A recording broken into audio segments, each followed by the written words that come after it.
আমরার বাংলাদেশের একজন বড় হুজুর ছিল, নাম ছিল কারি ইব্রাহিম সাহেব রহমতুল্লাহ আলাইহি। নাম তো জীবনে শুনছেন না বোধহয়। উজানির ফির সাহেব নাম শুনছেন নি?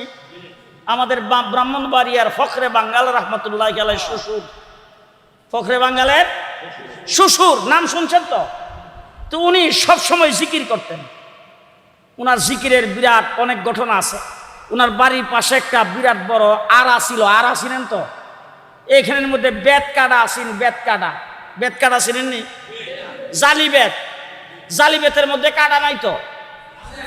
কাটা আছে, খালি সূত্রওয়ালা কাটা, দললে আর ছাড়ে হয় না। এইটার কাছে কেউ কোনোদিন যাইতে পারে না, কিন্তু উনি জিকির করতেছে, এর ভিতর দিয়ে ঢুকে একদিক দিয়ে ঢুকছে, আরেকদিক দিয়ে বাইরে গেছে, ওনার কাপড়ের মধ্যে কাটাও লাগে নাই। জিকির করতেছে লা ইলাহা ইল্লাল্লাহ, লা ইলাহা ইল্লাল্লাহ। জিকিরের ভিতর দিয়া ফানির উপর দিয়ে হাইটটা পুষ্কনি পার হয়ে চলে গেছে। তো হযরত কারি ইব্রাহিম সাহেব রহমতুল্লাহি আলাইহি একদিন বাড়ির বাইরে জিকির করতেছে, আল্লাহ আল্লাহ আল্লাহ আল্লাহ। এই জিকির করতেছে, জিকিরের ভিতর দিয়া বাড়ির ভিতর থেকে ডাক দিয়া, কুফির তেল নাই,